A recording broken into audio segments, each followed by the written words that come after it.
Hello everyone. ஃபீல்டில் 2 sales persons ஒரே மாதிரியான எஃபோர்ட்ஸ் போடுவாங்க.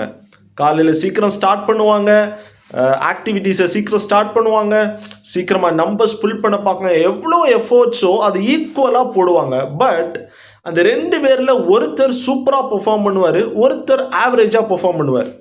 அவங்க 2 பேருடைய எஃபோர்ட்டும் சேமாக இருந்தாலும் ஒருத்தருக்கு மட்டும் ரிசல்ட் பயங்கரமாக இருக்கும், இன்னொருத்தருக்கு கொஞ்சம் எப்போவே ஆவரேஜாக இருக்கும். இதை காமனாக எல்லா இடத்துலையும் பார்க்கலாம்.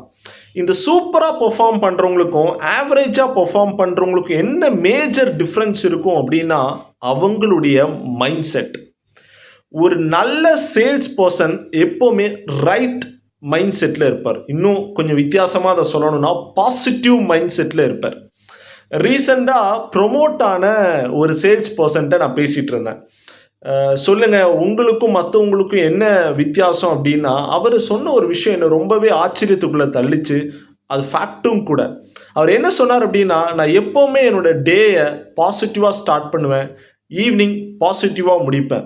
ஒருவேளை அந்த டே எனக்கு மோசமாக இருந்தால் கூட என்கிட்ட நான் அதை பற்றி பாசிட்டிவாகவே பேசிப்பேன்.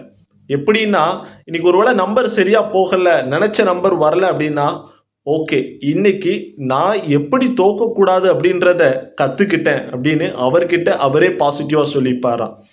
ஸோ ஃபீல்டில் ஆவரேஜிலிருந்து நம்ம டாப்பாக போகணும் அப்படின்னா நிறைய சர்வேஸும் இதுதான் சொல்லுது, பாசிட்டிவ் மைண்ட் செட் ரொம்ப முக்கியம். ஸோ இன்னைக்குள்ள நாளில் பாசிட்டிவாக ஸ்டார்ட் பண்ணுங்கள். மத்தியானம் ஏதாச்சும் டவுன் ஆச்சுன்னா கவலைப்படாதீங்க, அகெயின் பாசிட்டிவாக உங்களுக்கு நீங்களே சொல்லுங்கள். உங்களை சுற்றி யாரும் பாசிட்டிவாக சொல்லாட்டி கூட உங்களுக்கு நீங்களே பாசிட்டிவாக சொல்லுங்கள், உங்களை நீங்களே என்கரேஜ் பண்ணுங்கள். டே இன்னைக்கு சூப்பராக முடியும். All the best, do well.